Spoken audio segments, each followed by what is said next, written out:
nung i-trace ng PNP, am I right, PNP? Nung matrack daw nyo, yung plate number ng CRV, pinuntahan nyo po kung sino na kanino nakaregister yan. Ang sinabi nung tao na matagal na ko na yung binenta. Tama Yes, po sir. ba? Yes, sir. 2003, if I'm not mistaken. So, ibig sabihin, hindi updated ang record ng LTO.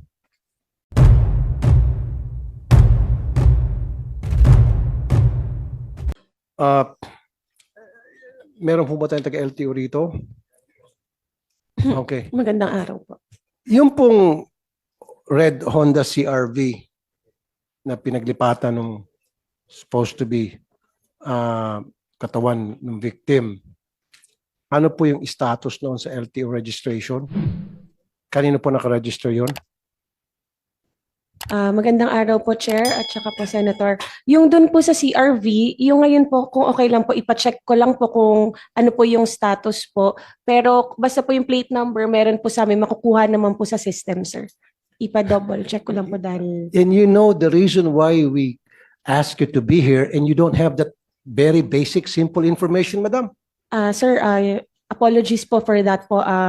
Because meron po kaming certain unit po in charge po for that. Pero makukuha ko po ngayon po, sir. Pero ma'am, Apo. alam mo naman na ito yung pinag-uusapan natin. Yes, sir. Apo. Sana before you came here, you have that basic information, kanino nakaregister yan, anong status niya ngayon sa LTO. Kasi Mr. Chair, itong Honda CRV, yung plate number nito, correct me if I'm wrong, nakaregister pa rin doon sa old owner. Hindi po sa bago na owner. Kasi nung i-trace ng PNP, am I right, PNP?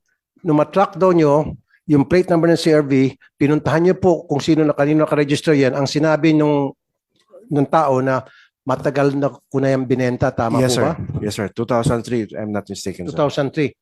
Dito ngayon pumalpak ang LTO. Every year from 2003, 4, 5, 6, 7, 8, 9, 10 hanggang 2023, nag-register itong new owner. Don't tell me hindi nyo hinihingian ng proper documentation. Yung nag-register, deed of sale, o kung yun ay inabenta. Kasi, Mr. Chair, this is a regular occurrence na habulin ng PNP yung plate number, pupuntahan na doon sa lugar. In fact, maging ako sa Wanted sa radyo na taxi na naiwan yung kanyang gamit o gumawa ng kabalastugan, nakuha yung plate number, habulin sa PNP, sabihin ng PNP, sabihin nung may-ari, nung nakaregister sa LTO, binenta ko na yan eh. 8 years ago, 5 years ago. Hindi na akin yan. So, ibig sabihin, hindi updated ang record ng LTO. LTO, you answer. Okay pa. Sir, under our ano po kasi regulation, meron po sa operations namin, may unit po kami na nagre-register po doon. So ina-evaluate po, basta po yung may mga documents lang po silang titignan. So ngayon po sir, i-check ko lang po yung sa mismong CRV po.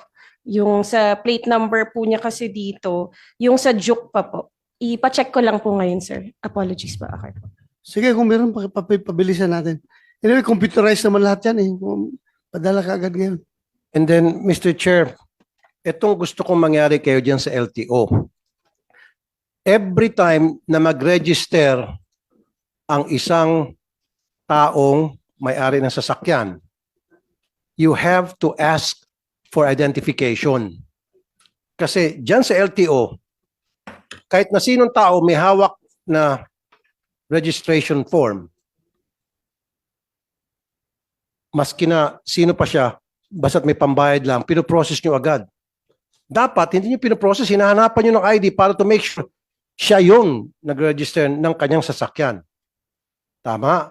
Hindi yung kahit na yung picture, pinapayagan nyo. Dito kasi pumapasok yung picture, Mr. Chair. Dapat, yung mismo may-ari ng sasakyan, siya mag-register at meron siyang dala-dalang ID to prove na siya nga yung may-ari pa rin.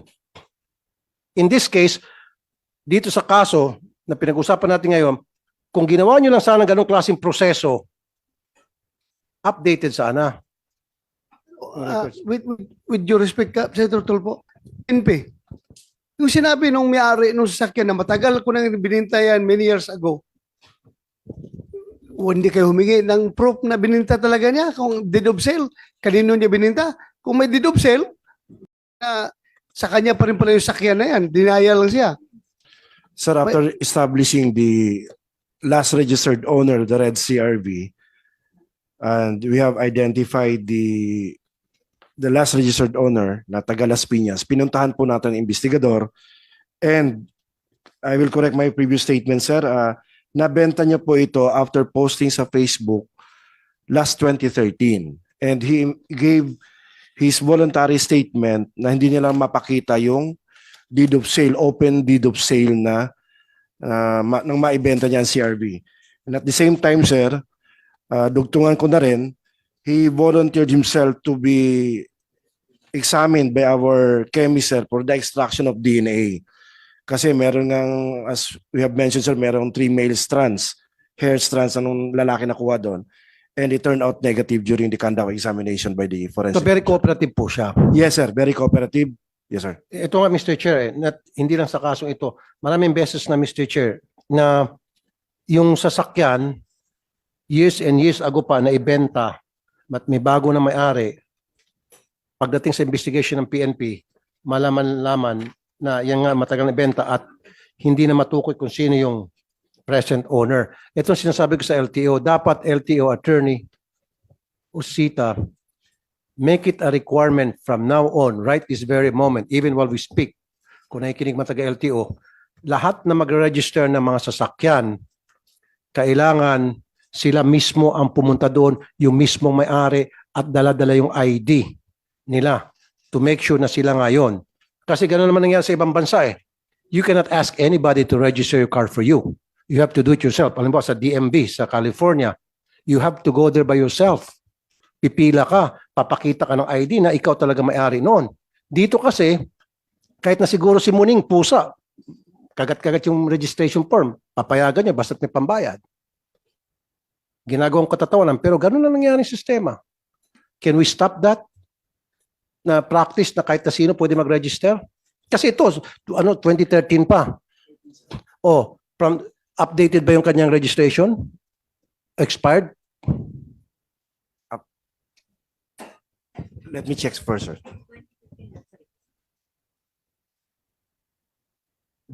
Sir, it was last registered 2015, Your Honor. Expired. Sa Batangas LTO po. Oh, so dapat noong 2014, ni-renew yun. O dapat, nandun na yung bagong owner. Di ba?